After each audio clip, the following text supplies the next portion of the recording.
Hello my dear friends, तो क्या हाल चाल है आप सभी के? बढ़िया एकदम। मैं आप सभी का स्वागत करता हूं थर्मल प्रॉपर्टीज ऑफ मैटर के लेक्चर नंबर 11 में, जहां पे आज हम लोग बात करने वाले हैं इसके रेडिएशन वाले पोर्शन के ऊपर। तो आई होप आपने थर्मल कंडक्शन वाला पोर्शन कवर अप कर लिया है। हमने उसके बहुत बढ़िया से कवर किया है। 3 वीडियोस आए थे उसके। पहले वीडियो में हमने उसके बारे में पढ़ा था, दूसरे में उसके बेसिक क्वेश्चंस किए थे और तीसरे में हमने एडवांस और PYQs किए हुए थे। ठीक है, चलिए आज हम लोग रेडिएशन वाला पार्ट कवर अप करते हैं। आपको रेडिएशन के बारे में बेसिक्स तो पता ही चल गए थे, इतना तो मैंने आपको बताया था। पहले आपको ये समझाते हैं रेडिएशन की जरूरत क्यों पड़ी। तो ध्यान से सुनिएगा। साइंटिस्टों के दिमाग में शुरुआत में साइंटिस्ट से, अब उन्होंने कंडक्शन पढ़ा, कन्वेक्शन देख लिया, सब कुछ उनको पता चल गया था। उनके पास एक डाउट था। डाउट क्या था सर? तो बेटा डाउट ये था कि अगर वो कोई एक बॉडी को गर्म करते थे ना और उसे ले जाके वैक्यूम में रख देते थे, तो कंडक्शन और कन्वेक्शन के हिसाब से हमने ना तो रॉड कनेक्ट की हुई है और कन्वेक्शन के लिए भी मीडियम की जरूरत पड़ती थी। तो आपने पढ़ा कंडक्शन और कन्वेक्शन दोनों में मीडियम की जरूरत पड़ती है। तो बॉडी को ठंडा नहीं होना चाहिए था इनके हिसाब से, पर बॉडी ठंडी हो रही थी और उस टाइम रेडिएशन नहीं आया हुआ था। तो उन्होंने सोचा भाई कंडक्शन के लिए भी मीडियम की रिक्वायरमेंट होती है, कन्वेक्शन के लिए भी मीडियम की रिक्वायरमेंट होती है, तो बॉडी ठंडी कैसे हो रही है? सबसे बड़ा क्वेश्चन मार्क इन सारे साइंटिस्ट के पास था।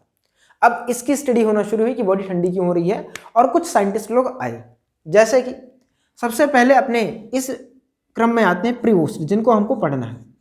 तो प्रीवोस्ट थ्योरी है एक, इन्होंने ज़्यादा कुछ तो नहीं बताया, पर इन्होंने हमको एक थ्योरी दी। देखो अब तक आप क्या पढ़ते आ रहे हो कि हीट का फ्लो हाई टेम्परेचर से लो टेम्परेचर की तरफ होता है ना। इन्होंने कहा कि अगर आपके पास कोई एक बॉडी है जिसका टेम्परेचर 0 केल्विन से ज़्यादा है, ये ओके नहीं लिखा है। देखो वरना आपके दिमाग में आता सर ये ओके क्या है? ओके नहीं है, 0 केल्विन है। और मैंने आपको जब पढ़ाया था तो शुरुआत में ही बोला था कि बेटा यहाँ पे जितने भी टेम्परेचर होते हैं सारे के सारे केल्विन में होते हैं, डिग्री सेल्सियस में नहीं होते हैं। आप गलती कर बैठते हो। ठीक, चलो बहुत बढ़िया। अब ये टेम्परेचर आपका 0 केल्विन से ज़्यादा है, टेम्परेचर क्या आपका 0 केल्विन से ज़्यादा है। तो इन्होंने ये कहा कि आपकी बॉडी, अगर आपके पास कोई एक बॉडी है जिसका टेम्परेचर 0 केल्विन से ज़्यादा है, तो वो हीट को रेडिएट कर रहा होगा। रेडिएट कर रहा होगा, ये सीधे हम लोग लिखते हैं एमिट करना। रेडिएट थोड़ा सा अभी वर्ड नहीं यूज करते हैं, एमिट करता है, एमिट्स द हीट। और उसी के साथ उसी टाइम पे वो हीट को एब्जॉर्ब करता है, एब्जॉर्ब्स द हीट। अब आपके दिमाग में डाउट आएगा सर हीट को एब्जॉर्ब कहाँ से करता है और एमिट कहाँ से करता है? आपने 11th क्लास में केमिस्ट्री की जो थर्मोडायनेमिक्स है वो पढ़ी होगी, तो आपने सिस्टम, सराउंडिंग ये सब पढ़ा था। सिस्टम मतलब जिसको हम लोग ऑब्जर्व कर रहे हैं यानी अपनी बॉडी। इस टाइम हम इसको ऑब्जर्व कर रहे हैं। सराउंडिंग क्या होता है? इस बॉडी को छोड़ के बाकी सारी चीज़ों को हम लोग क्या बोलते हैं? सराउंडिंग बोलते हैं। और दोनों को मिला लिया जाए तो क्या हो जाता है? अपना यूनिवर्स बन जाता है। ठीक है, हमने भी बोला कि बहुत बढ़िया है। अब समझना कि ये इमिट कहाँ करता है हीट को? भाई अपने से तो इमिट कर नहीं रहा होगा खुद को ही, तो ये इमिट करता है हीट टू दी सराउंडिंग। कहाँ पे? सराउंडिंग्स को। Emits the heat to the surrounding. और यहां पे ये क्या करता है? Absorbs the heat to the, sorry क्या हो गया? From the surrounding. और ये चीज होती है, यानी इन्होंने बोला कि इफ अ बॉडी, इन्होंने क्या बोला इसमें लिखिएगा, इफ अ बॉडी, क्योंकि आप 11th में हो, if a body has a temperature, if a body has a temperature greater than 0 Kelvin, then it simultaneously, अरे साइमल्टेनियसली की स्पेलिंग ही भूल गया। ओ यू एस होता है, आ गया याद। असली, पता नहीं गलत है कि सही है, देख लेना। इफ अ बॉडी नेसेसरी, फिर साइमल्टेनियसली, इतने कठिन कठिन वर्ड आ रहे हैं। इट साइमल्टेनियसली, क्या लिखना था ये भी भूल गया। हाँ, radiates and absorbs the heat, radiate and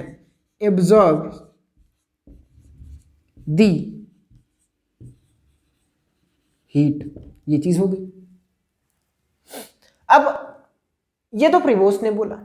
अब यहां पे आपके दिमाग में आएगा सर अगर कोई बॉडी एक ही साथ हीट को एब्जॉर्ब भी कर रही है और हीट को एमिट भी कर रही है तो बॉडी ठंडी या गर्म कैसे होती है? आप ही के पास है, अभी जैसे आपने डाउट पूछा वैसे ही आया, हम इसके बारे में डिस्कशन करते हैं, ठीक है। अब यहाँ पे हीट के ये क्या कर रहा है, हीट को एमिट कर रहा है। आगे चल के हम इसे को क्या बोल देंगे, भाई हीट को एमिट कर रहा है तो कुछ टाइम में कर रहा होगा, जिसे हम लोग बोलते हैं rate of flow of heat. ये दोनों ही क्या है, rate of flow of heat है। आगे हम इसी को बोलेंगे ये भी rate of flow of heat है, ये भी rate of flow of heat है। तो पहले आप इसको नोट करिए फिर हम आगे बढ़ते हैं। तो please pause the video and note it down. आइए अब हम अगले टॉपिक की तरफ बढ़ते हैं। बोला जा रहा है कि when does a body heat और कूल अप, कब आपकी जो बॉडी है वो गर्म या ठंडी होती है। तो मान लेते हैं कि अपने पास यहाँ पे कोई एक बॉडी है जिसका टेम्परेचर T केल्विन है। अब अभी सी बात है, अब बॉडी को वैक्यूम में या कहीं पे रखे रहोगे तो उसके आसपास क्या होगा, कुछ तो सराउंडिंग होगा। अब हम ऐसे मान ले रहे हैं कि भाई बॉडी का यहाँ पे कुछ तो क्या है, सराउंडिंग है, ठीक है। क्या है, ये आपका सराउंडिंग है।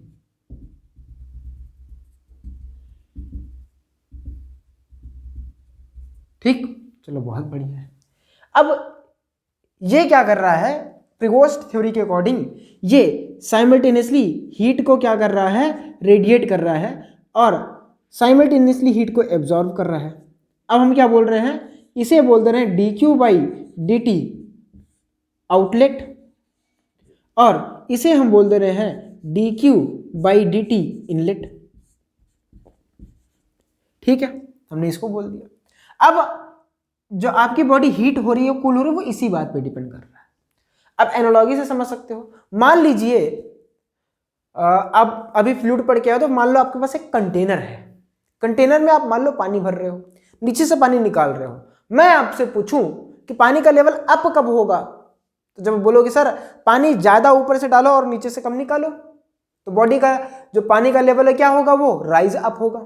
मैं बोलूं पानी का लेवल राइज डाउन कब होगा, है ना, लेवल डाउन कब होगा, राइज डाउन, मतलब वही है ना, पानी का लेवल नीचे कब जाएगा। तो जब बोलोगे सर जब पानी कम डालें और नीचे से पानी ज्यादा निकालें, और मैं बोलूं पानी का लेवल उतना ही कब रहेगा, इसका मतलब ये है कि पानी का लेवल में ना तो बढ़े ना तो घटे, कब रहेगा ये, तो ये तभी होगा कि आप जितना पानी डालो उतना निकाल लो, ये तो तभी पॉसिबल है। सेम चीज यहां पे है कि अगर पहला केस, अगर dQ/dt इनलेट बराबर हो जाए dQ/dt आउटलेट के, तब क्या होगा, तब बॉडी का टेम्परेचर T कांस्टेंट रहेगा। यानी बॉडी का टेम्परेचर जितना पहले था उतना अभी भी रहेगा।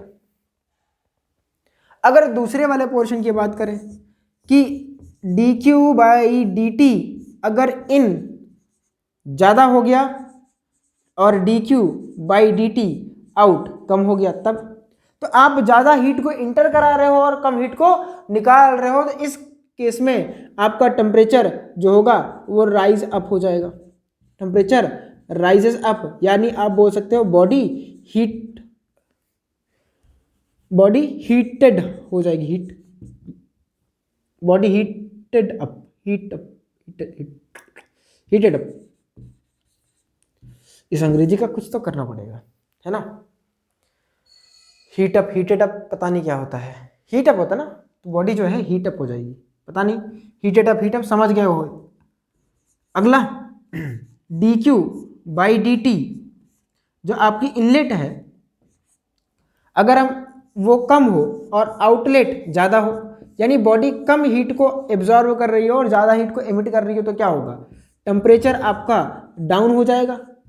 और जब टेम्परेचर आपका डाउन होगा तो आपकी बॉडी भी ठंडी पड़ जाएगी, कूल डाउन। तो ये तीन केसेस हैं कि आपकी बॉडी ठंडी भी हो सकती है और गर्म भी हो सकती है और उसका टेम्परेचर उतना भी हो सकता है, उसके ऊपर कोई फर्क नहीं भी पड़ सकता है। अच्छा, अब यहाँ पे बीच में सारी बॉडीज एक तरीके से ना तो बॉडी हीट को एब्जॉर्ब करती है ना तो उतनी अच्छे तरीके से हीट को एमिट भी करती है, भाई सब में अपना अलग अलग है है ना। आपने देखा भी होगा कि कुछ बॉडी जल्दी से हीट को एब्जॉर्व करके अपना टेम्परेचर बढ़ा लेती है, कुछ बॉडी धीरे धीरे अपने टेम्परेचर को अप करती हैं। अब ये मटेरियल के ऊपर डिपेंड कर रहा है। तो इसको किसने स्टडी किया? इसको स्टडी किया किरचॉफ ने। सर इसका कोई फॉर्मूला नहीं है, तो भाई प्रिवोस्ट ने फॉर्मूला नहीं दिया था। प्रिवोस्ट ने फॉर्मूला ना देके एक इनके मित्र थे, मान लो स्टीफन, उनको पकड़ा दिया कि भाई अब तुम काम कर दो।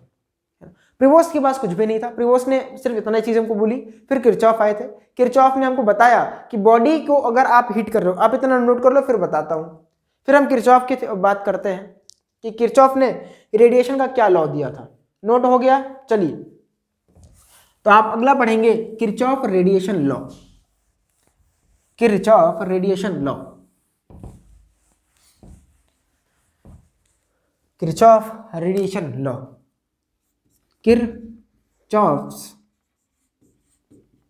Radiation law.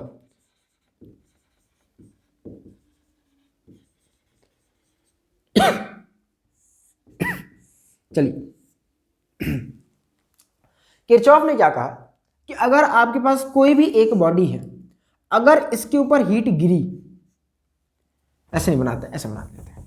अगर मान लीजिए आपके पास, इन्होंने क्या बोला कि कोई भी एक बॉडी है और आपने उसके ऊपर हीट को डाला, तो यहां पे तीन चीजें हो सकती हैं। पहली चीज, ये हीट को या तो रिफ्लेक्ट कर दे, रिफ्लेक्टेड द, है ना, रिफ्लेक्टेड कर दे, रिफ्लेक्ट कर दे, ऐसा हो सकता है। दूसरा, या तो वो हीट को एब्जॉर्ब कर ले, और तीसरा, या तो हीट को यहां पे क्या हो रहा है, एब्जॉर्ब कर ले, और या तो तीसरा वाला पोर्शन उसको क्या कर दे, एनर्जी के रूप में ट्रांसमिट कर दे, है ना, ट्रांसमिट कर दे। अब तीन चीजें होती हैं, आपको समझना भी पड़ेगा, है ना, कि अगर आपने इसको यहां से किसी बॉडी को हीट दी, हीट मतलब एक टाइप की एनर्जी ही होती है, एनर्जी से तो तीन चीजें पॉसिबल हैं। हीट या तो रिफ्लेक्ट भी हो सकती है, या तो एब्जॉर्ब हो सकती है, या तो ट्रांसमिट कर देगा वो बॉडी। सर इसका एग्जांपल दो। भाई आपने कभी अगर कपड़े पहने हो तो कपड़े से भी आप एग्जांपल समझ सकते हो। अगर कपड़े पे सनलाइट गिरती है तो कपड़ा क्या करता है, पहले हीट को एब्जॉर्ब भी करता है, कुछ हीट को रिफ्लेक्ट भी करता है, और कुछ बची हुई हीट को आपकी बॉडी को ट्रांसफर कर देता है। तीनों चीजें होती हैं। अब रिफ्लेक्शन वाला पोर्शन इतना कम होता है कि आपको दिखता नहीं है। आप एब्जॉर्प्शन वाला पोर्शन भी फील कर सकते हो, कुछ देर बाद आपका कपड़ा गर्म हो जाता है। आपको ट्रांसमिशन का भी फील होता है, क्योंकि आपके कपड़े को चीर के पानी हीट आपकी बॉडी को टच करके जाती है। तो तीनों चीजें होती हैं। अब वो मटेरियल के ऊपर डिपेंड करता है। ये तीनों फिनोमिना जो है वो किसी भी बॉडी पे हो सकते हैं। ऐसा नहीं कि किसी पर्टिकुलर बॉडी पे, एनी बॉडी पे ये तीनों चीजें होंगी, एनी बॉडी अगर आप कहीं पे कराओगे। अब बॉडी के ऊपर डिपेंड कर रहा है किसमें कौन सी चीज तीनों में से ज्यादा हो रही है, किसमें कम हो रही है। अब फिर बाद में हम लोग आगे चल के, आपने शायद क्लास 10th में TIR पढ़ा हो, है ना, ऑप्टिकल फाइबर केबल। वहां पे सिर्फ ट्रांसमिट होती है, ना तो एब्जॉर्ब होती है, ना रिफ्लेक्ट, मतलब रिफ्लेक्शन के बेस्ड है ना। बात समझ आई?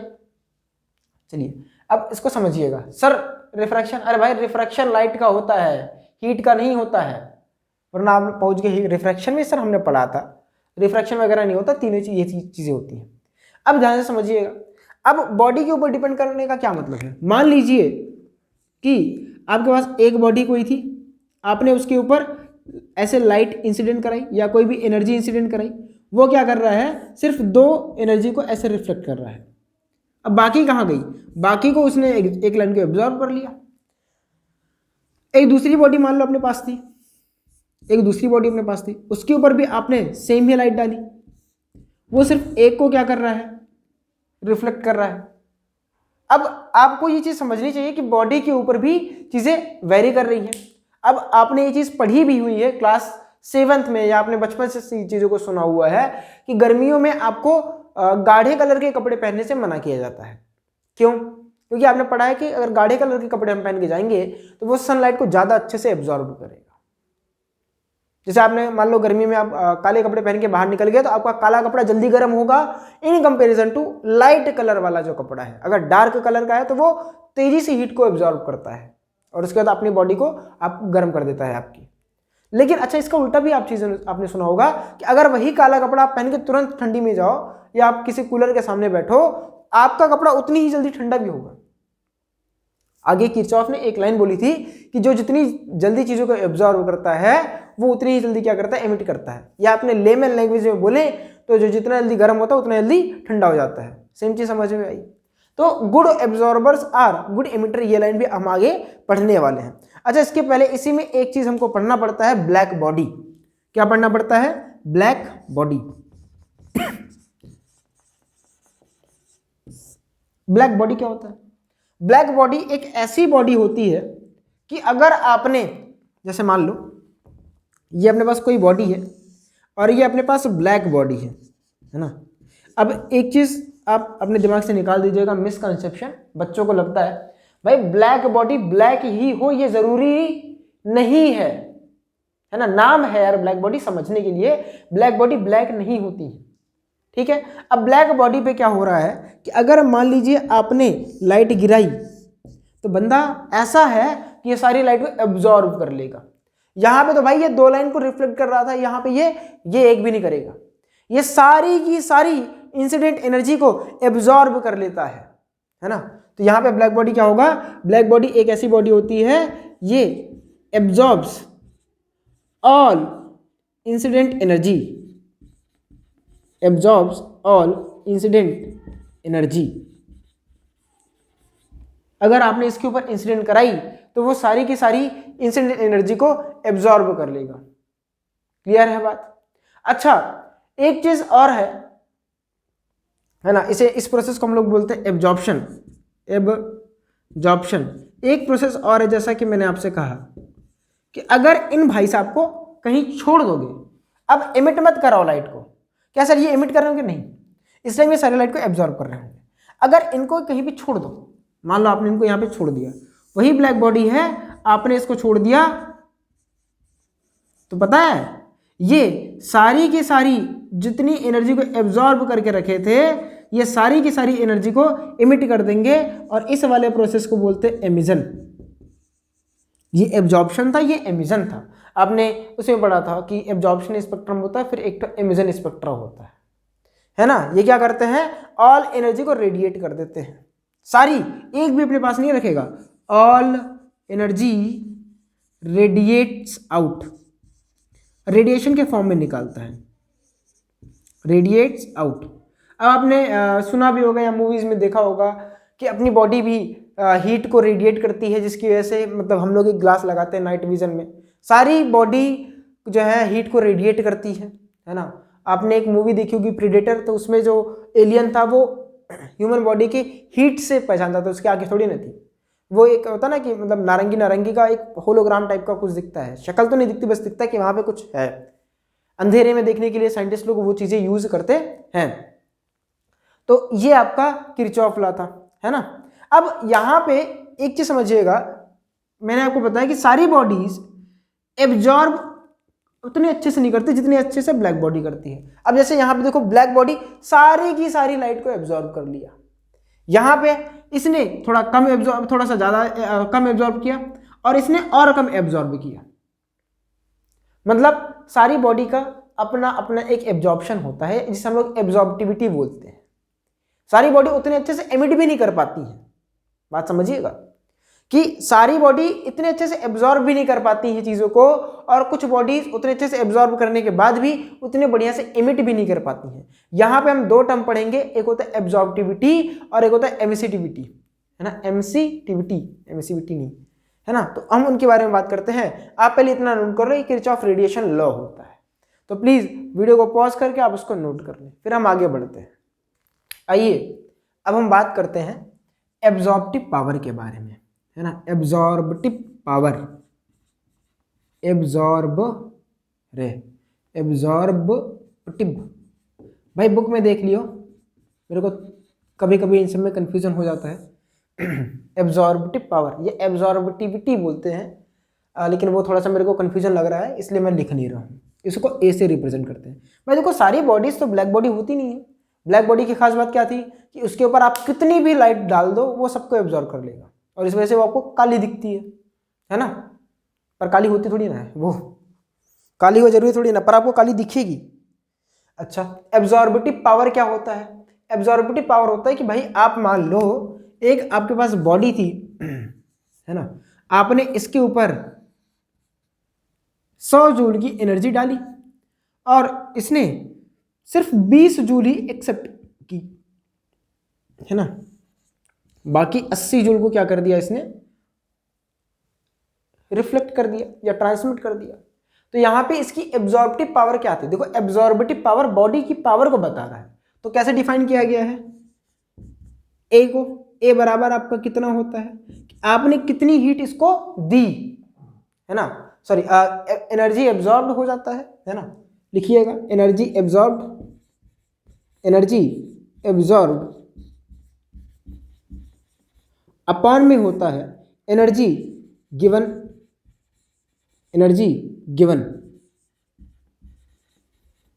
है ना, कि भाई बॉडी को आप कितना एनर्जी दे रहे हो। अब गिवन को हम लोग इंसिडेंट भी बोल देते हैं, है ना, एनर्जी इंसिडेंट या एनर्जी गिवन बोल दो, एनर्जी इंसिडेंट बोलते हैं, ठीक है, एनर्जी एब्जॉर्ब या एनर्जी गिवन होता है, ठीक। जैसे यहाँ पे अगर हम ए की बात करें तो कितना है, अगर इस पर्टिकुलर एग्जांपल की बात करें तो यह है 20 जूल को इसने एब्जॉर्ब किया और हमने 100 जूल दिया तो ये आ रहा है 0.2। अब 0.2 यानी इसका क्या मतलब है, अगर किसी बॉडी का, ध्यान से सुनो, यहां पे इसका आ रहा है ए बराबर 0.2, इसका मतलब दैट मीन्स बॉडी एब्जॉर्ब्स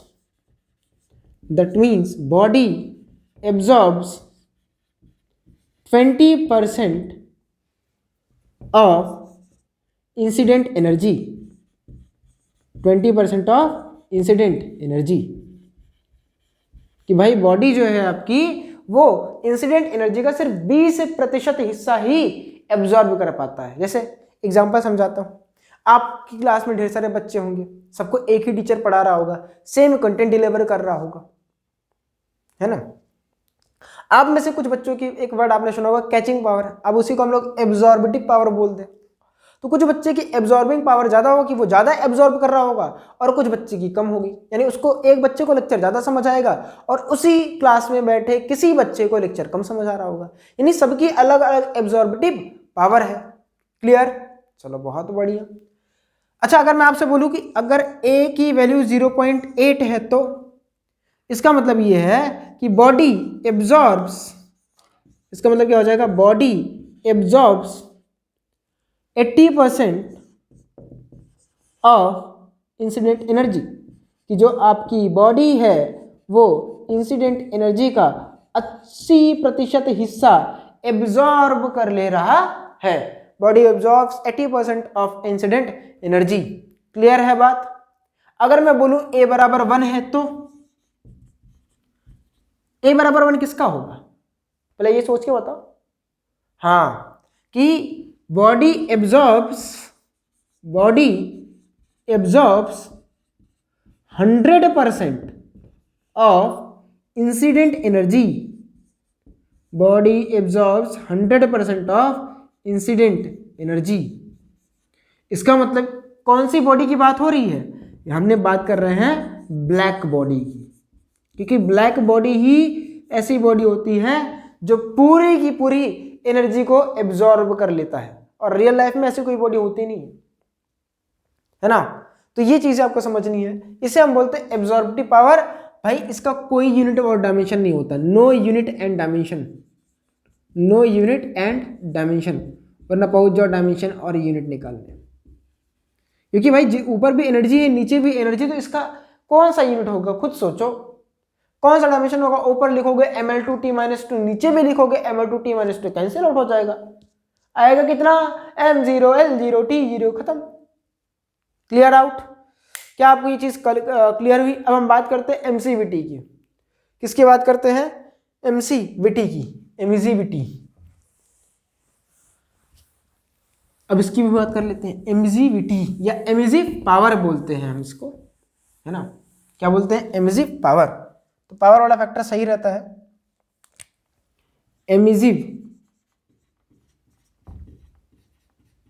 एमिजिविटी या एमिजिव पावर,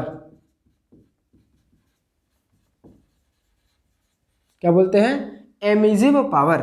अब इसको हम लोग लिखते हैं ई से, अब यहाँ पे आप लोग के दिमाग में आता है कि सर जैसे एब्जॉर्बिव पावर था वैसे ये भी तो हो जाएगा कि कितनी एनर्जी एब्जॉर्ब कर रहा है अपॉन कितनी एनर्जी इसने इंसिडेंट की थी। वैसे सर ई बराबर यहाँ पे लिख देंगे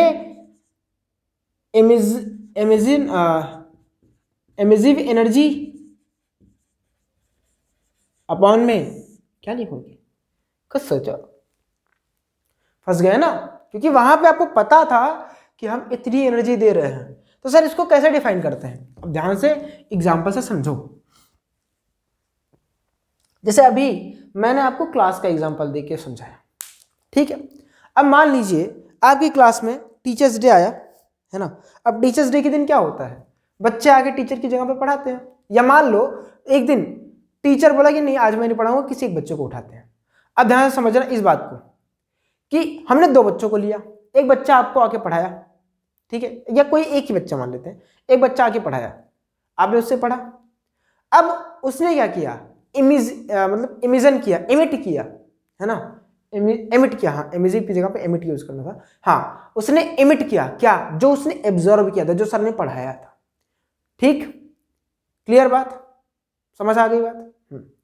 तो जो बच्चा अच्छे से पढ़ा होगा यार वही तो सामने जाके कॉन्सेप्ट को डिलीवर कर पाएगा, ये जो समझ में आई बात। पर आपको क्या पता कि बच्चे के अंदर कितना नॉलेज है, आपको तो सिर्फ यही देखेगा बच्चा ने कितना एमिट किया। आप क्या करोगे, रेफरेंस यूज करोगे, किसका, सर का, कि यार सर ने ये चीज तो ऐसे बताई थी, बच्चे ने ऐसे बताई, यानी इसको यहाँ पे थोड़े कम नंबर मिलते हैं। फिर सर ने अच्छा इस चीज को इतने देर पढ़ाया था इसने, तो यहाँ पे चीज आप क्या कर रहे हो, उस बच्चे को आप कंपेयर कर रहे हो उस टीचर के साथ। सेम चीज यहाँ पे हम लोग करेंगे, ब्लैक बॉडी को रेफरेंस मान के। मान लेते हैं ये आपका छोटा सा वही आपका क्लासमेट है जो आया था पढ़ाने, और अभी इसका टेम्परेचर टी है, मतलब वही टॉपिक पढ़ा रहा है, टी केल्विन, ध्यान से सुनो। अब हमको नहीं पता कि ये कितनी एनर्जी को एमिट कर रहा है, लेकिन हमने किया कि एक कोई ब्लैक बॉडी ली, ऐसे ब्लैक बॉडी मान लो ले ली, ये ब्लैक बॉडी है, अब पूरा ब्लैक तो कर नहीं सकते, ये आपकी ब्लैक बॉडी है, और जो टेम्परेचर इसका था वही टेम्परेचर इस ब्लैक बॉडी का भी हुआ। अब आपने कंपैरिजन किया कि भाई उसी टेम्परेचर पे इस ब्लैक बॉडी ने कितनी एनर्जी को एमिट किया, और उसी टेम्परेचर की आपके पास जो बॉडी थी नॉर्मल उसने कितना एमिट किया, और दोनों के रेशियो को आपने एमिसिविटी या एमिसिव पावर बोला। क्या आपको ये बात समझ आई। ई का हम कैसे डिफाइन करते हैं, energy emitted by the body, energy emitted या radiated by the body, emitted या रेडिएटेड बाय बॉडी अपॉन में, ध्यान समझना रेफरेंस किसको लिया गया है, energy emitted by black body at that temperature, यानी दोनों का टेम्परेचर सेम होगा। आप कंपैरिजन करोगे इसका इसके साथ कि भाई इसने किया इतना और इसके कंपैरिजन भी इतने किया इसने, यानी यहां पे आप कंपैरिजन कर रहे हो। सेम चीज जैसे वहां पे आपको आ रहा था 0.2, मान लेते हैं यहां पे भी आपको आ गया 0.3। अब इसका क्या मतलब है, इसका मतलब ये है कि ये जो बॉडी आपके पास है ये सिर्फ और सिर्फ 30% की एनर्जी को ही क्या कर रही है, एमिट कर रही है in comparison to black body, है ना। पूरा लिख लेते हैं, एनर्जी जैसे वहां पे लिखे थे एमिटेड, या ऐसे लिखते ना, 30% of energy, 30% energy is emitted by the body. अब आप क्या करते हो कि सिर्फ इतना लिख देते हो, ये आपका हो जाता है गलत, है ना। सर क्या करें, in comparison to black body ऐसे लिखो, है ना, in comparison to black body, in comparison to black body at that temperature, हम भाई सेम टेम्परेचर पे बात करेंगे। क्योंकि ज़्यादा टेम्परेचर होगा तो भाई ज़्यादा वो हीट एब्जॉर्ब करेगा और वो ज़्यादा एनर्जी को रेडिएट करेगा। दोनों का टेम्परेचर क्या होना चाहिए, सेम होना चाहिए। सेम तरीके से आप लिख सकते हो, अगर ए की वैल्यू आई 0.7 तो क्या होगा, ये इसका मतलब होगा कि इट एमिट्स 70% ऑफ एनर्जी, है ना। अब किसके कंपैरिजन में, ये जो बॉडी है आपकी ब्लैक बॉडी के कंपैरिजन में एनर्जी को एमिट कर रही है। क्लियर है बात, है ना। It emit 70% of the energy, किसके कंपैरिजन में, emitted by the black body. Emitted, ये लाइन लिखना इंपॉर्टेंट है, emitted by the black body eight same temperature, black body eight same temperature. दोनों को कंपैरिजन करके आप बता रहे हो, यानी ब्लैक बॉडी के कंपेरिजन में वो वाली बॉडी 70% की एनर्जी करती है। ब्लैक बॉडी अगर 100 कर रही है तो वो 70 जूल करेगी। क्लियर है बात। तो ये आपकी एब्जॉर्बिटिव और एमिसिव पावर थी। अभी हम लोग किरचॉफ लॉ के ऊपर नहीं पहुंचे, किरचॉफ लॉ के ऊपर अब पहुंचे। और बातों ही बातों में मैंने आपको वो लॉ बता दिया था। सर कब बताया, अभी इसका एग्जांपल देने के जस्ट पहले, कि भाई अब मैं मान लो कि एक बच्चे को बुला के लाता हूं जो कि अच्छे से पढ़ता लिखता नहीं है, वो कोई एक टॉपिक अच्छे से पढ़ा पाएगा, और उसके कंपैरिजन में मैं एक अच्छे बच्चे को उठा दूं तो आपके दिमाग में खुद आ रहा है कि सर उसको तो आता ही नहीं, लेकिन उसको तो आता है, वो बता लेगा। सेम चीज यहां भी वैलिड है कि भाई जो जितने अच्छे से एब्जॉर्ब किया रहेगा वो उतने अच्छे से एमिट करेगा। यही किरचॉफ ने बोला था, है ना। अभी हम उसके बारे में बात करते हैं, हेडिंग डाल के लिखिएगा। ये पूरा बेस था जो आपको समझना था कि आपकी एब्जॉर्बिव पावर क्या थी, एमिसिव पावर क्या थी, क्योंकि इन सारी चीजों का यूज अपने सामने आगे है। ठीक है, तो वीडियो को पॉज करके इसको नोट कर लीजिए, मैं साइड हो चुका हूं। चलिए अब हम बात करते हैं किरचॉफ्स लॉ के बारे में। किरचॉफ्स लॉ अब एक ही लाइन था, है ना। इन्होंने क्या बोला था, गुड एब्जॉर्ब आज अंग्रेजी को क्या हो गया, good absorbers are good emitters. मतलब पता है डेली हुआ रहता पर आज थोड़ा ज़्यादा हो गया है। Good absorbers are good emitters. सारे पाप कर्म है, हमारे मास्टर भी गलत लिखते थे तो हम बीच में टोकते थे उनको, सब निकल के आ रहा है। अब इसका क्या मतलब है समझिएगा, ये लाइन तो बढ़िया है। एक लाइन और है, जैसे मान लीजिए आपके पास एक बॉडी ऐसे है, एक बॉडी ऐसे आपको कोई दे के रखी है, और अपने पास एक बॉडी ये है, ये अपनी परफेक्टली ब्लैक बॉडी है। ठीक है, इस बॉडी का जो एमिसिव पावर है वो E1 है, इसका एब्जॉर्प्टिव पावर A1 है, यानी इसकी एमिसिविटी E1 और एब्जॉर्प्टिविटी A1 है। इसका E2 A2 है, और ये आपकी ब्लैक बॉडी इसका E और A है। ये आपका क्या है, ब्लैक बॉडी है।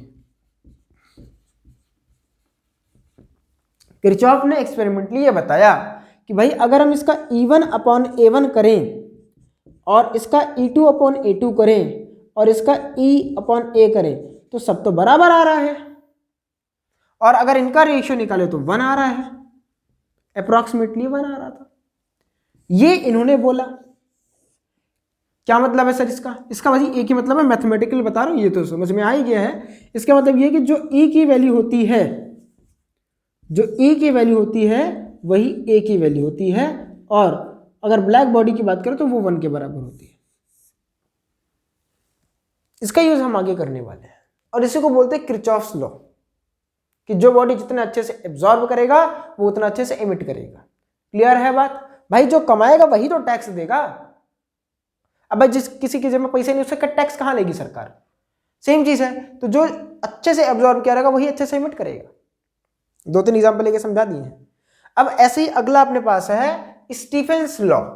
क्या है, स्टीफेंस लॉ। देखो अगर अब तक हमने 2 चीजों के बारे में बात कर ली। कौन कौन सी 2 चीज सर? पहला तो आपको हमने बताया कि प्रीवोस्ट थ्योरी क्या होती है, दूसरा आपको किरचॉफ्स के बारे में बताया, और तीसरा आपके सामने आया स्टीफेंस लॉ, है ना। क्या है, स्टीफेंस लॉ। अब स्टीफेंस लॉ क्या कहता है उसके बारे में हम लोग बात थोड़ा सा करते हैं। आपने रियल लाइफ में बहुत बार ये चीजें की हुई है, बहुत बार की हुई मतलब जैसे आपने कभी कोई खाना वगैरह खाया हो तो जब खाना खाते हो तो अगर वो ठंडा नहीं होता है, गर्म होता है, तो आप उसे क्या करते हो ठंडा करने के लिए? आप उसे ठंडा करने के लिए फैला देते हो। सबने किया है कि नहीं किया है? भाई सबने किया ना। चावल आपके पास है और चावल अगर ठंडा नहीं है, गर्म है, तो आप क्या करते हो? उसको फैला देते हो, मतलब उसका सरफेस एरिया ज्यादा कर देते हो। तो सेम चीज यहां पे है। क्यों? बोलो क्यों? सर जल्दी ठंडा होता है। तो सेम चीज यहां पे है कि भाई जो हीट निकल रही थी ना, rate of flow of heat, जिसे हम बोल रहे हो D Q upon D T, Stefan ने यही कहा कि भाई D Q by D T वो कहीं ना कहीं ए के ऊपर डिपेंड कर रही है। स्टीफन लॉ यही था, है ना। स्टीफन लॉ यही था कि जो बॉडी हीट को फ्लो कर रही है वो कहीं ना कहीं उसके ए के ऊपर डिपेंड कर रहा है। और ए क्या है? ए बॉडी का सरफेस एरिया, ध्यान देना इस बात को, सरफेस एरिया ऑफ बॉडी। ठीक, अच्छा। और दूसरी चीज, ये जो रेट ऑफ फ्लो था वो टी की पावर 4 यानी fourth power, FORTH, fourth, FOURTH, fourth power of temperature के डायरेक्टली प्रोपोर्शनल था। और यहां पे ध्यान दीजिएगा, जो आप टेम्परेचर पुट करोगे, इसको आप ध्यान दीजिएगा, स्टार पॉइंट पे ये है कि पुट टी इन केल्विन। आप लोग गलती कर देते हो, आप इसे डिग्री सेल्सियस में लिखते हो। यानी कहने का मतलब ये कि जो बॉडी हीट को उतनी तेजी से फ्लो करेगा, अगर उसका सरफेस एरिया ज्यादा होगा, कम चौड़ी में रखोगे तो वो धीरे धीरे ठंडा होगा, ज्यादा चौड़ा में रखो तो वो तेजी से ठंडा होगा। और टेम्परेचर के ऊपर भी डिपेंड कर रहा है, ज्यादा टेम्परेचर होगा तो जल्दी ठंडा होगा, कम टेम्परेचर होगा तो धीरे ठंडा होगा। क्लियर है बात? क्लियर? और एक इसके ऊपर डिपेंड है भाई, रेडिएशन वाली बात हो रही है कि थ्रू रेडिएशन, कन्वेक्शन नहीं। ठीक है, ये क्या है? Rate of flow of heat through radiation है। ये क्या है? Rate of flow of heat through radiation, through radiation. Clear है बात? आइए, अब आपने बचपन से करते आ रहे हो कि इस प्रोपोर्शनलिटी साइन को हटा के आप एक कांस्टेंट लेके आते हो, D Q upon D T is equal to sigma A T की पावर 4। अब यहां पे सिग्मा क्या है? तो सिग्मा आपका स्टीफन्स कांस्टेंट है। क्या है? स्टीफन्स कांस्टेंट है। ए क्या है? एरिया या surface area of the body है, surface area of the body है। और टी क्या है? टी आपका टेम्परेचर ऑफ दी बॉडी है। और यही स्टीफेंस लॉ है, यही आपका क्या है? स्टीफेंस लॉ है। अब स्टीफेंस कांस्टेंट की वैल्यू क्या होती है? तो बहुत प्यारी वैल्यू है भाई, बहुत ज़्यादा प्यारी वैल्यू है। सिग्मा की जो वैल्यू है वो आप 567 करके याद कर सकते हो।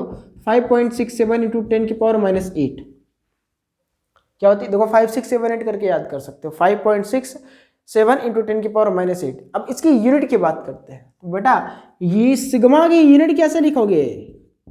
यूनिट एंड डायमेंशन में सिखाया गया है। तो सिग्मा ये क्या है? जूल पर सेकेंड, और ये नीचे जाएगा तो हो जाएगा metre square per kelvin square, तो हो जाएगा joule per second metre square, kelvin की पावर 4 पर केल्विन स्क्वायर नहीं, तो जूल पर सेकेंड पर मीटर स्क्वायर पर केल्विन की पावर 4। और अगर डायमेंशन की बात करें तो अब डायमेंशन आप खुद निकाल सकते हो, ये आपका होमवर्क चलो कर ही देता हूँ। तो डायमेंशन में आप लिखोगे जूल की जगह पे MLT-2, नीचे पे आपका L है अगेन, सॉरी इसका होता है ML2T-2, ML2T-2, नीचे आपका हो गया, ये टाइम होता है सेकेंड T, और ये हो गया आपका L2, और ये आपका हो गया K की पावर 4। स्कूल में भाई डब्बा लिखना मत भूलना, डब्बे के नंबर काट लेते हैं। L2 से ये L2 कैंसिल हो जाएगा, तब तो यार क्या है, हो जाएगा MT-3 K-4, ये इसका डायमेंशन हो जाएगा। आपको निकालना आना चाहिए। तो ये आपका स्टीफेंस लॉ था कि भाई स्टीफेंस ने क्या कहा था कि किसी बॉडी का जो rate of flow of heat through radiation है वो उसके सरफेस एरिया पे डिपेंड करता है। आपको एग्जांपल भी बताए कि अगर बॉडी का सरफेस एरिया ज़्यादा होगा तो वो ज़्यादा हीट को एमिट करेगा, रेडिएशन के थ्रू जल्दी ठंडा हो जाएगा। इसे हम आगे करके कूलिंग लॉ भी करके पढ़ेंगे, लेकिन अभी कूलिंग लॉ करके नहीं पढ़ रहे। समझ आई बात? क्लियर है बात? तो इसको वीडियो को पॉज करके नोट कर ले। नोट हो गया? चलिए ध्यान से सुनिएगा। इतनी चीजें समझने और सीखने के बाद आप स्टीफेंस लॉ सीख चुके हैं। अब एक स्टेप और आगे बढ़ते हैं। पहले आपको इसकी समरी दे देता हूं स्टीफेन लॉ की, वरना आप कंफ्यूज हो जाओगे। स्टीफेन लॉ की समरी क्या है? तो भाई स्टीफेन लॉ की समरी यही है कि अगर आपके पास कोई एक बॉडी है तो वो ठंडी होगी, है ना, वो हीट को रेडिएट करेगी और ठंडी होगी, और dQ/dt जो इसका होगा वो इसके एरिया सिग्मा A T⁴ के बराबर होगा, जहां पे टेम्परेचर इसका केल्विन में आपको लिखना है। अब देखो जैसे इन्होंने ये चीज निकाली ना तो किरचॉफ पहुंच गए। टांग अड़ाने के लिए नहीं, बताने के लिए, बेटा तुम्हारा गलत है ये बोलेंगे मैं कैसे गलत हूं, तो गलत थे कैसे? तो उन्होंने बोला आपने तो सिर्फ एक पे किया है ना यार, मतलब बेटा उटा नहीं बोला था, शुरुआत में फ्लो में निकल गया था। ये बोलेंगे यार तुमने सिर्फ एक बॉडी ली थी, अब ढेर सारी बॉडी लो ना। तो इन्होंने 2-3 बॉडी ली और सबका तो ये चीज नहीं है ऐसे। इन्होंने बोला हाँ बात तो आप सही कह रहे थे, अब क्या करें? बोला कुछ नहीं, अब हमारा वाला जुगाड़ यूज करो। हमने यूज किया था कि भाई ये जो इमिट कर रहा होगा ये इमिसिव पावर ही तो है इसकी, यानी इसमें जो करेक्शन था किरचॉफ के बताने के बाद जो इनका करेक्शन था, यहाँ पे गलती थी कि भाई दूसरी बॉडी लेके आ रहे थे तो उसका dQ/dt अलग अलग आ रहा था। इन्होंने बोला कि अगर आपके पास एक बॉडी ये है जिसका टेम्परेचर T केल्विन है, तो वो जो हीट को इमिट कर रहा होगा उसका dQ/dt बराबर होगा सिग्मा E A T⁴, यहाँ पे टेम्परेचर ऑफ बॉडी है। क्या आपको ये बात हजम हुई? क्योंकि भाई ये बॉडी अगर एक दूसरी बॉडी में ऐसे ला के रख दूं जिसका भी टेम्परेचर T केल्विन है, इसका जो dQ/dt होगा ये थोड़ी ना आएगा यार, क्योंकि इसका एमिसिव पावर अलग है, इसका एमिसिव पावर अलग है। तो किरचॉफ पूछे यार तुम गलत कर रहे हो। बोला क्या गलत कर रहे हैं? बोला यार तुम दोनों का एमिसिव पावर सेम लेके चल रहे हो और दोनों सेम मटेरियल तो है नहीं। बोला हाँ यार बात तो सही कह रहे हो, अब कह रहे क्या? बोला रुको हम मदद करते हैं, हमने सारी मेहनत कर ली है, अब यहाँ पे बस एक कोएफिशिएंट ला के ई रख दो। ये ई क्या है? हम बच्चों को क्या बताएंगे जब हम जाएंगे वहां पे, तो क्या बताएंगे? तो बोल देना कि ये ई जो है ये एमिसिव पावर है। उन्होंने बोला कि बोल देना कि ये क्या है? Emissive power. सब कुछ तुम्हारा ठीक है, बस करेक्शन यही है। ये सिग्मा, अरे यार तुमने तो रखा था Stefan's law, sorry Stefan's constant. बोला हाँ रखे तो थे। ये एरिया, उन्होंने बोला कि सरफेस एरिया बोल देना, सरफेस एरिया ऑफ बॉडी। क्या बोल देना? Surface area of body. ये टी क्या है? ये भाई टेम्परेचर ऑफ बॉडी है, टेम्परेचर ऑफ बॉडी। ये क्या है? आप इसे पावर बोल सकते हो, क्योंकि dQ/dt क्या होता है? पावर होता है। या इसे आप बोल सकते हो rate of flow of heat. Clear है बात? आप इस समरी को एक बार नोट कर लो, फिर हम इसके कूलिंग लॉ की तरफ बढ़ते हैं। चलिए अब हम लोग आगे बात करते हैं कूलिंग लॉ ऑफ स्टीफन, है ना। स्टीफन का जो कूलिंग लॉ था इसके बारे में बात करते हैं। इतना सब पढ़ने के बाद आप इतने समझदार हो चुके हो कि अगर मैं यहाँ पे कोई एक बॉडी बनाऊं जिसका टेम्परेचर मैं T केल्विन दिखाऊं और आसपास ऐसे में ढेर सारे सराउंडिंग भी ऐसे दिखा दूं, तो आपको ये बात समझ आ जाएगी मेरे बिना बताए ही कि यहाँ पे दो सिस्टम है या दो बॉडीज हैं। एक आपका सराउंडिंग वाला हो गया, एक ये हो गया। और अगर हम सिर्फ एक चीज को पकड़ें तो ये वाली जो बॉडी है ये भी क्या कर रही होगी? हीट को एमिट कर रही होगी। यहाँ पे लिखोगे dQ/dt is equal to, body की बात कर रहा हूँ, बॉडी की ध्यान सुनना, मैं बॉडी कितनी हीट को एमिट कर रही है उसकी बात कर रहा हूँ, वो कितना होगा? तो बोलोगे sir dQ/dt is equal to sigma E, ये बॉडी का है, E of body, area of body into T की पावर टेम्परेचर ऑफ बॉडी की पावर 4। ठीक है। अच्छा आपकी ये जो बॉडी है, ये जो सॉरी आपके जो सराउंडिंग है, ये भी तो हीट को एमिट कर रहा होगा, बोलो हाँ। अच्छा ये जो हीट को एमिट कर रहा होगा इसको ये जा कहाँ रहा होगा? इस लाइन को ध्यान से सुनिएगा वरना आप यहां पे गड़बड़ करके आओगे। देखो, आपकी बॉडी भी हीट को एमिट कर रही होगी और जो सराउंडिंग है वो भी हीट को एमिट कर रहा होगा। जो सराउंडिंग हीट को एमिट कर रहा होगा वो कौन एब्जॉर्ब कर रहा होगा? ये बॉडी। और जो बॉडी हीट को एमिट कर रही होगी वो कौन एब्जॉर्ब कर रहा होगा? आपका सराउंडिंग। यानी मैं अगर बात करूं कि डी की जो हीट को ये आपका सराउंडिंग एब्जॉर्ब नहीं कर रहा है, जो एमिट कर रहा है, जिसे हम ऐसे दिखा रहे हैं, ये आपका डी, ये आपका क्या था? ये आपका D Q by D T out है, जो sigma E A temperature of body की पावर 4 है। यहाँ पे ये ई ऑफ बॉडी यानी एमिसिव पावर ऑफ बॉडी है। अगर यहाँ पे बात करें तो ये आपका D Q by D T inlet हो जाएगा, या अगर हम सराउंडिंग के रेस्पेक्ट में बात करें तो ये सराउंडिंग का आउटलेट है, ठीक है, लेकिन हम बॉडी वाला के इंटरेस्टेड हैं। अब भाई ये जितनी हीट दे रहा होगा जरूरी थोड़ी ना है कि ये उतना एब्जॉर्ब कर रहा हो। सोचो, फिर से सोचो इस लाइन को कि भाई ये जो आपका सराउंडिंग है ये भी तो हीट को एमिट कर रहा होगा, और जो हीट ये एमिट कर रहा होगा वही हीट तो ये बॉडी एब्जॉर्ब कर रहा होगा। पर ये जरूरी थोड़ी ना है कि जितनी हीट को ये एमिट करे उतनी हीट को ये जाके एब्जॉर्ब कर ले।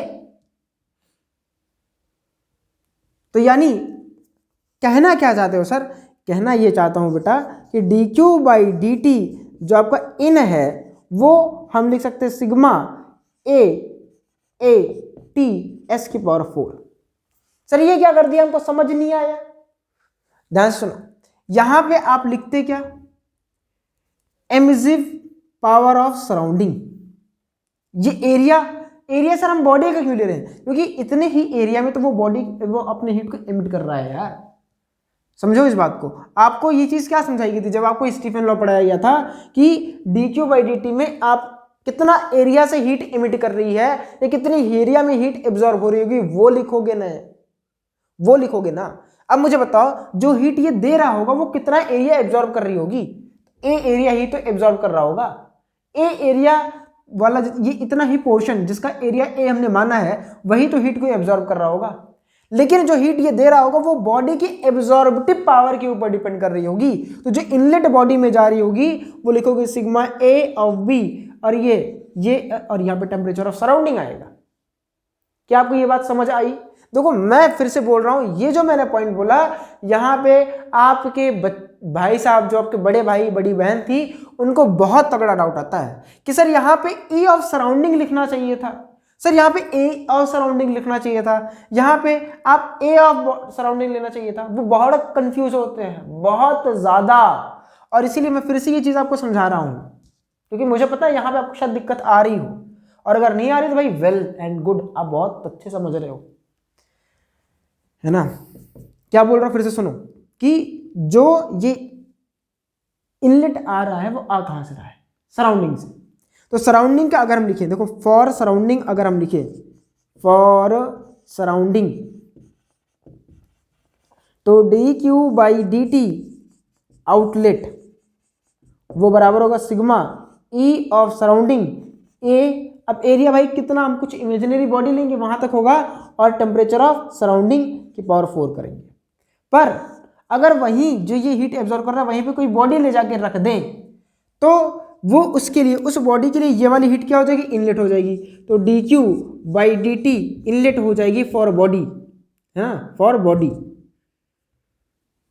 यही क्या हो जाएगा? ये बॉडी के लिए हो जाएगा। फॉर बॉडी की अगर बात करें तो यही वाली हीट क्या हो जाएगी? D Q by D T inlet हो जाएगी। और ये आप लिखोगे कैसे? आपको इनलेट वाला लिखना समझ में आना चाहिए कि ये उतनी हीट दे रहा है, जैसे मैं आपको 100 रुपये दूं, या आपको मैं ज्ञान दे रहा हूं, आप कितना ज्ञान अपने अंदर ले पा रहे हो वो आपकी एब्जॉर्प्टिव पावर के ऊपर डिपेंड कर रहा होगा। तो जो इनलेट वाला आएगा वो आएगा sigma absorptive power of body area of body into temperature of surrounding. क्या ये आपको समझ आया? यानी जो आपका D Q by D T inlet है उसका फॉर्मूला मैंने आपको लिख के दिखाया, और वो आपका हो गया, अरे गिर जाता है बार बार, D Q by D T inlet is equal to sigma A T S की पावर 4। अब इसको मिटा देते हैं, आपको समझ में आ गया। हम बात कर रहे हैं कूलिंग की।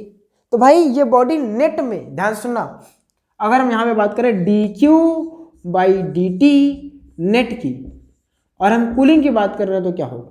तो अगर बॉडी ठंडी हो रही है इसका मतलब ये है कि जितना हीट ये इन कर रहा है उससे ज्यादा हीट ये बाहर फेंक रहा हो। तो यहाँ पे क्या लिखोगे? dq/dt अपॉन में आउटलेट ज्यादा हो माइनस dq/dt इनलेट ये हो। भाई इतने ही तो नेट हीट को फ्लो कर रहा होगा वो। बताना जरा सही लिखा हूं कि गलत लिखा हूं, कॉमन सेंस से समझे?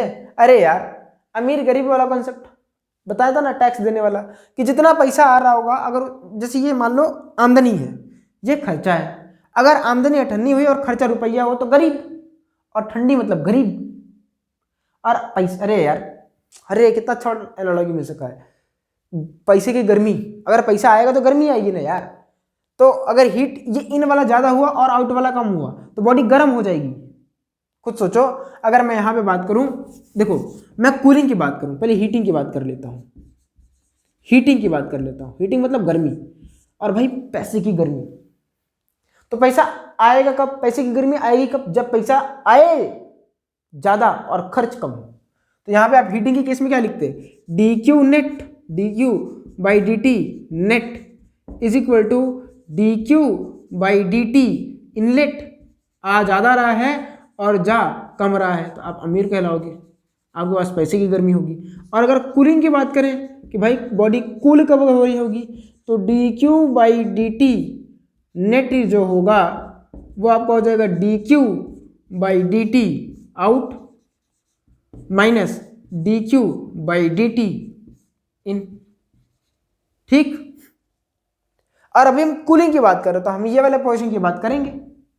ठीक है, तो कूलिंग में आपको देखो आउट भी पता है, इन भी पता है, तो आप पुट कर दो तो आपको मिलेगा sigma E A temperature of body की पावर 4 माइनस इन sigma A temperature of surrounding की पावर 4। और अब देखो सिग्मा ई ए कॉन्स्टेंट है तो sigma E A T B की पावर 4 टेम्परेचर ऑफ बॉडी की power 4 minus temperature of surrounding की पावर 4। और ये कूलिंग वाला पोर्शन है। क्या है? यही आपका कूलिंग वाला पोर्शन। Is that clear? अब ध्यान सुनो, कूलिंग यही थोड़ी ना है, ये क्या है? नेट हीट ऑफ फ्लो है। ये क्या है? नेट हीट फ्लो है, नेट फ्लो ऑफ हीट। तो सर कूलिंग वाला कैसे पढ़ेंगे? अब तो हमें स्टीफेंस कूलिंग लॉ सिखाए हो, अभी थोड़ी ना सिखाए, अब सिखाने चल रहा हूं। अब आप मेरे को ये बताना, अब मैं ये मिटा रहा हूं, ये फॉर्मूला नोट करके आप मुझे सिर्फ ये बताओ कि आपने कैलोरीमेट्री में एक चीज सीखी थी कि अगर बॉडी का टेम्परेचर चेंज हो रहा हो, है ना, कैलोरीमेट्री से है ना, कहां से सीखे थे हमने? कैलोरीमेट्री से, फ्रॉम कैलोरीमेट्री। हमने क्या सीखा था? Whenever there is a change in temperature, there is change in temperature, तो आप क्या लिखते थे? dq बराबर डेल्टा क्यू लिखते थे वहां पे, यहाँ पे dq हो जाएगा बराबर ms dt। अब यही dq की जगह पे आप ये पुट कर दो तो आप क्या लिखोगे? dq, आपने क्या पढ़ा अब तक? आपने अब तक पढ़ा dq/dt net is equal to sigma E, एक मिनट,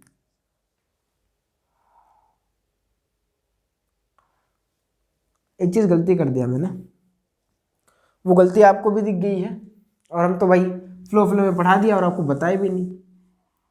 अरे आई एम सॉरी, गलती हो गई भाई, हम मान रहे हैं गलती हो गई है। अब ध्यान से सुनो, आपने किरचॉफ लॉ में पढ़ा, फ्रॉम किरचॉफ्स लॉ, मैंने एक लाइन खा गया, फ्रॉम किरचॉफ्स लॉ आपने क्या पढ़ा था? E बराबर ए। आप ए की जगह पे E लिख सकते हो तो आपको मिलेगा dq/dt नेट बराबर sigma E A T B की पावर 4 माइनस टी एस की पावर 4। आना वही था हमने एक लाइन खा ली थी, भूल गए थे यार बताना, बता तो दिए, कहीं लेके गए थोड़ी ना। तो आपका ये हो जाएगा D Q by D T sigma E A, temperature of body की power 4 minus temperature of system की power 4। D Q by D T की जगह पे आप क्या लिख सकते हो, एम एस डी टी, यहाँ पे कैपिटल डी टी रहेगा, अपॉन में D T is equal to हो जाएगा sigma E A T B की पावर 4 माइनस टी एस की पावर 4। अब इसको आप क्या लिख सकते हो, D T upon D T is equal to sigma E A upon में एम एस हो जाएगा टेम्परेचर ऑफ बॉडी की power 4 minus temperature of surrounding की पावर 4। ये आपका स्टीफेंस लॉ ऑफ कूलिंग है। यही क्या है, स्टीफेंस लॉ ऑफ कूलिंग है। अब ध्यान से एक चीज समझना, सारी चीजें आपको पढ़ा दी, अब हम लोग यहां पे बात कर रहे हैं कूलिंग की। और जब आप मुझे बताओ जब बॉडी कूल होगी तो ये वाला टर्म कैसा आएगा, पॉजिटिव आएगा कि नेगेटिव आएगा, नेगेटिव आएगा नो डाउट। तो यहाँ पे आपको नेगेटिव आएगा और इसीलिए हम लोग इस फॉर्मूले में, ध्यान से सुनना, ये चीज आपकी नेगेटिव आएगी। ये डी टी क्या है, ध्यान सुनो, जब भी बॉडी कूल हो रहा होगा तो उसका फाइनल टेम्परेचर कम होगा और इनिशियल टेम्परेचर ज्यादा होगा, तो T final minus T initial आपका नेगेटिव आएगा, यानी आपका डेल्टा टी नेगेटिव आएगा, यानी आपका डी टी नेगेटिव आएगा। और आप पहले ही कूलिंग वर्ड यूज कर रहे हो तो आप क्या करोगे, इसको पॉजिटिव बनाना चाहोगे, क्योंकि आप पहले से बोल रहे हो ना कूल हो रहा है, आप इसे माइनस साइन ऐसे यूज कर दोगे। माइनस समझ आया क्यों यूज किया, क्योंकि हमें ये देखो, ये डी टी क्या है, कूलिंग वाला टर्म है, और कूलिंग वाला टर्म हमें ये बताता है कि भाई टेम्परेचर फॉल हो रहा है, और टेम्परेचर फॉल हो रहा है तो ये नेगेटिव में वैल्यूज आएंगी, इसलिए हम पहले से एक नेगेटिव यूज करते हैं ताकि चीजें पॉजिटिव हो। क्लियर बात, क्लियर क्लियर। बस नेगेटिव साइन कुछ बताता नहीं है, नेगेटिव साइन का एक सिग्निफिकेंस ये है कि ये बता रहा है कि यहाँ पे टेम्परेचर का फॉल है, बस और कुछ नहीं। वरना आपके दिमाग में आएगा सर नेगेटिव क्या बोल रहा है, कुछ नहीं, ये हमें बताता है फॉल ऑफ टेम्परेचर के बारे में। और यही क्या है, यही आपका रेट ऑफ कूलिंग है। क्या है आपका, रेट ऑफ कूलिंग है। क्या आपको ये बात समझ आई है ना। और दूसरी चीज, यहां पे जो आपके ये दोनों टेम्परेचर हैं, पुट टेम्परेचर्स इन केल्विन, आपको टेम्परेचर को 273 जोड़ के ही पुट करना है, यानी 0 डिग्री सेल्सियस पे बॉडी हीट को एमिट करती है। बात सही है, क्लियर है बात। तो आप इसको नोट करो, मैंने आपको, देखो फिर से मैं एक काम करता हूँ, समरी करता हूँ। देखो आप मेरी बातों को, वर्ड्स को ध्यान से सुनना, क्योंकि चीजें हाँ थोड़ी सी इरिटेटिंग वाली आती हैं, टी की पावर 4 तक जा रही हैं। अगर हम आपसे बात करें तो शुरुआत में हमने आपको बताया था प्रीवोस्ट थ्योरी। क्या बताया था, प्रीवोस्ट थ्योरी। प्रीवोस्ट थ्योरी में क्या था कि भाई कोई बॉडी हमेशा हीट को क्या करती है, एमिट करती रहती है और साइमल्टेनियसली एब्जॉर्ब भी करती है, अगर उसका टेम्परेचर 0 केल्विन से ज़्यादा हुआ तो। फिर आपने पढ़ा किरचॉफ के बारे में। किरचॉफ ने बताया कि भाई बॉडी का जो एक होती है एमिसिव पावर, एक होती है उसकी एब्जॉर्प्टिव पावर। यार बॉडी एमिसिव और जितना अच्छा से एमिट करेगी उतना अच्छे से एब्जॉर्ब करेगी, या इसका उल्टा मैंने आपको बताया कि भाई बॉडी जितना अच्छे से एब्जॉर्ब करके रखेगी वो उतने अच्छे से क्या करेगी, एमिट करके रखेगी। हमने वहाँ पे ई और ए पढ़ा। फिर हमने आपको ब्लैक बॉडी बताया कि भाई ब्लैक बॉडी एक ऐसी बॉडी होती है कि अगर आपने उसके ऊपर जितनी एनर्जी दी तो वो सारी एनर्जी को क्या करेगा, अपने अंदर एब्जॉर्ब कर लेगा, और टाइम मिलने पर वो सारी एनर्जी को उगल भी देगा मौके पे, मतलब जितनी एनर्जी उसके पास थी एब्जॉर्ब करके रखा था। ठीक है, एग्जाम्पल भी लेके बताया कि भाई पढ़ाकू बच्चा जब तक पढ़ता है तो चीज़ों को एब्जॉर्ब करता रहता है और एग्जाम में जब मौका मिलता है तो वो सारी चीज़ों को उगल देता है मौके पे। तो ये आपका एमिसिव पावर था। फिर हमने बताया आपको स्टीफेंस लॉ के बारे में, क्योंकि अब तक हम कोई फॉर्मूला नहीं पढ़ रहे थे, अब तक हम थ्योरी पढ़े जा रहे थे। फिर हम फॉर्मूले पे, और फॉर्मूले का डेरिवेशन अपने सिलेबस में नहीं है।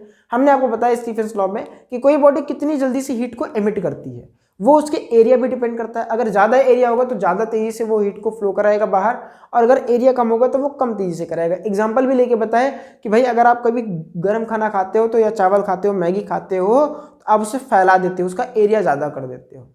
दूसरी चीज़ कि भाई जो बॉडी जितनी ज़्यादा गर्म होगी वो उतनी तेज़ी से ठंडी भी होगी। रेट की बात हो रही है, देर की बात नहीं हो रही है। वो उतनी ही तेजी से ठंडी होगी। रेट ऑफ कूलिंग की बात हो रही है या rate of change in temperature की बात हो रही है। फिर हमने बोला कि स्टीफन ने अपने फॉर्मूले में करेक्शन किया किरचॉफ की कहने पे कि भाई आपका जो फॉर्मूला था dq/dt सिग्मा a t⁴ ये सही है, लेकिन यहाँ पे करेक्शन आपको करना पड़ेगा क्योंकि सारी बॉडीज अच्छे से उतनी इमिट नहीं करती इस तरह आपने माना है। तो उन्होंने बोला कि क्या करें, तो किरचॉफ ने बोला ई वाला टर्म यूज कर लो, मतलब हमने ईजाद कर लिया है, आपको दोबारा मेहनत करने की कोई जरूरत नहीं है। तो उन्होंने मान लिया कि भाई यहाँ पे dq/dt इज इक्वल टू क्या हो जाएगा, सिग्मा कहाँ गया E⁴। फिर हम यहाँ पे बात कर रहे हैं कूलिंग लॉ ऑफ स्टीफन की।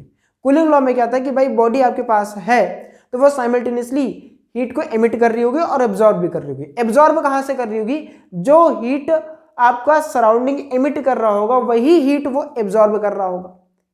अब जरूरी नहीं है कि जितनी हीट वो आपका सराउंडिंग एमिट कर रहा हो उतनी हीट वो बॉडी एब्जॉर्ब करे। आपने ये चीज फील किया होगा कि भाई गर्मियों के टाइम पे किसी को जल्दी गर्मी लगती है क्योंकि वो उनकी एब्जॉर्बिव पावर ज्यादा है। आपको गर्मी कम लग रही होगी क्योंकि आपकी एब्जॉर्बिव पावर कम है, लेकिन टेम्परेचर पे भी तो डिपेंड कर रहा है। यहाँ पे मैं आपको डाउट बता रहा हूँ जो आपके पूर्वजों को होता था, यानी आपके बड़े भाई और बहन को होता था या बच्चों को होता है, वो ये होता है कि सर यहाँ पे हम टेम्परेचर ऑफ सराउंडिंग लिख रहे हैं तो सारा सेगमेंट हम लोग बॉडी का क्यों लिख रहे हैं। मैंने इसको बहुत बढ़िया से एक्सप्लेन किया हुआ है कि यहाँ पे क्यों लिखते हैं टेम्परेचर ऑफ सराउंडिंग और बाकी जो पैरामीटर्स है वो बॉडी का क्यों है। फिर यहाँ तक पहुंचे, हमने बात की कि भाई ए की जगह पे ई पुट कर सकते हैं किरचॉफ लॉ से, तो हमने पुट किया तो हमको ये फॉर्मूला मिला। हम बात कर रहे थे कूलिंग की। कूलिंग क्या होता है, रेट ऑफ कूलिंग मतलब क्या होता है कि ऊपर टेम्परेचर हो नीचे टाइम हो। तो हम लोग कूलिंग की बात करें, हमने बोला कि कैलोरीमेट्री में हमने पढ़ के रखा था कि जब भी टेम्परेचर चेंज होगा तो dq बराबर msdt होगा। तो हमने dq की जगह पे लाके ये चीज पुट की, हमने यहां तक निकाला। फिर ये निगेटिव साइन क्यों आ रहा है, निगेटिव साइन इसलिए आ रहा है क्योंकि हम लोग कूलिंग की बात कर रहे हैं और कूलिंग में आपका फाइनल टेम्परेचर कम होगा, इनिशियल टेम्परेचर ज्यादा होगा, तो ये चीज निगेटिव आएगा और उस निगेटिव को हटाने के लिए हम लोग पहले से एक निगेटिव रख देते हैं और ये चीज हमको पूरी पॉजिटिव मिलती है। और यही क्या था आपका रेट ऑफ कूलिंग है, किसके द्वारा, बाय स्टीफेंस है। अब यहां पे ध्यान से सुनो भाई, यहां पे प्रॉब्लम ये है कि सोचो 273 प्लस समथिंग करोगे तो उसकी पावर 4 करनी है, फिर -273 प्लस कुछ करना उसकी पावर 4 करनी है और सिग्मा की पावर आपको मल्टीप्लाई करना है। तो ये जो चीजें हैं ये बहुत इरिटेटिंग है कि नहीं। पहले ये बोलो कि भाई 273 प्लस समथिंग की पावर 4 करो, भाई हम स्क्वायर करते तो हमारी नानी माई मर जाएंगी, है ना। सब बढ़िया है ना, स्क्वायर करते टाइम पे सब कुछ बढ़िया है ना। क्यूब में थोड़ा सा हालत खराब होती है। यहाँ पे पापा बढ़िया, मम्मी बढ़िया, बहन बढ़िया, दादी दादा सब बढ़िया, सिर्फ नानी मर जाएंगी। यहाँ पे भाई 273 की पावर 4, 273 गुणे 273 गुणे 273 गुणे 273 तब करना है। तो यहाँ पे इस प्रॉब्लम को ओवरकम करने के लिए आए न्यूटन्स। फिर हम बात करते हैं न्यूटन्स लॉ ऑफ कूलिंग की। तो आज का ये लास्ट क्वेश्चन रहेगा, है ना। आज कोई क्वेश्चन हो नहीं पाएगा, तो आप इतनी चीज़ों को नोट कर लें, फिर हम आगे बढ़ते हैं। तो please pause the video, note it down. आइए अब हम बात करते हैं न्यूटन्स लॉ ऑफ कूलिंग के बारे में। ये आपके स्कूल में डेरिवेशन है और पिछला वाला भी था, तो आपको वो चीज़ सीख लेनी चाहिए, है ना। इन्होंने कुछ नहीं किया, इन्होंने स्टीफेंस लॉ को सिंप्लीफाइड किया। ही सिंप्लीफाइड द स्टीफेंस लॉ, है ना। इन्होंने सिर्फ स्टीफेंस लॉ को क्या किया है, सिंप्लीफाई किया है और कूलिंग वाले को, इसलिए आप न्यूटन्स लॉ ऑफ कूलिंग बोलते हो। Stephen's law of cooling for small temperature difference, for small temperature difference between body and surrounding. मान लीजिए आपके पास कोई एक बॉडी थी और बॉडी का अपना कुछ सराउंडिंग रहा होगा और बॉडी का टेम्परेचर अगर TB है और सराउंडिंग का टेम्परेचर TS है। इन्होंने बोला कि अगर बॉडी का टेम्परेचर और सराउंडिंग का टेम्परेचर का जो डिफरेंस है वो लेस देन 100 केल्विन है, यानी बॉडी और टेम्परेचर के बीच का जो टेम्परेचर डिफरेंस है वो 100 केल्विन से कम या 100 केल्विन के आसपास है, तब ही आप ये चीज़ लगा सकते हो। अगर 100 केल्विन से ज़्यादा है तो आपको बेसिक से, यानी आपको स्टीफेंस लॉ से जाना पड़ेगा। तो उन्होंने बोला ठीक है। अब ऑब्वियस सी बात है, हम कूलिंग की बात कर रहे हैं तो ऑब्वियस सी बात है टेम्परेचर ऑफ बॉडी ज़्यादा होगा और सराउंडिंग का कम होगा। तो हमने मान लिया कि temperature of body is equal to temperature of surrounding plus T plus delta T, ये ज़्यादा वाली बात है, ये हमने माना, मतलब हमने नहीं, न्यूटन ने माना था।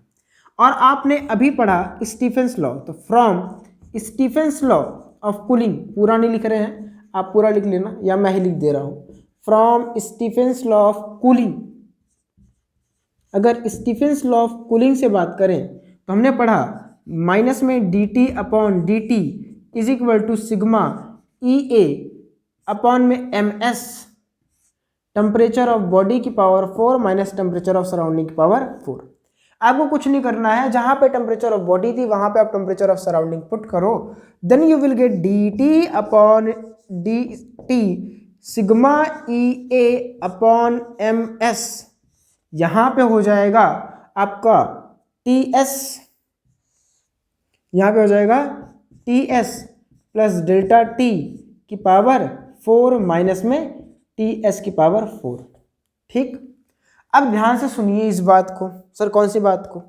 यहाँ पे आपको थोड़ा सा मैथमेटिकल, हम कॉमन ले रहे हैं टी एस को, तो यहाँ पे हम sigma E A upon S M S को कॉमन ले रहे हैं। ये जब बाहर आएगा तो टी एस की पावर 4 बनेगा, अंदर में मिलेगा 1 plus delta T upon T S की पावर 4 माइनस में टी एस की पावर 4।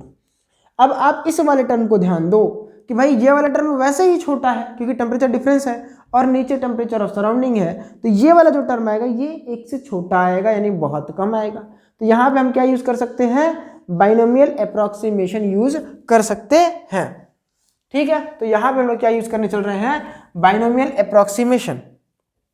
सो ध्यान दीजिएगा यहाँ पे इन वाले पोर्शन की तरफ पे आपका हो जाएगा is equal to sigma E A upon M S, आपका टी एस की पावर 4 तो कॉमन था ही, आपको यहाँ पे मिलेगा 1 plus 4 times of delta T upon में टी एस माइनस में टी एस की पावर 4। ये हम कहाँ से लिख रहे हैं? बाइनोमियल है ना अप्रोक्सीमेशन से। टी एस की पावर 4 से अंदर मल्टीप्लाई करते हैं, तो जैसे आप अंदर मल्टीप्लाई करो आपको मिलेगा, ये हो जाएगा एम एस और ये हो जाएगा टी एस की power 4 plus 4 times of delta T into T S की पावर 4 अपॉन में T S minus T S की पावर 4। टी एस से टी एस की पावर 4 कैंसिल हुआ और यहाँ पे ये पूरा मलबा खत्म हुआ और आपको मिल रहा है sigma E A upon M S. Bracket में ध्यान से देखिएगा क्या मिल रहा है, आपको मिल रहा है 4 delta T T S cube, सिर्फ ये चीज़ मिल रही है।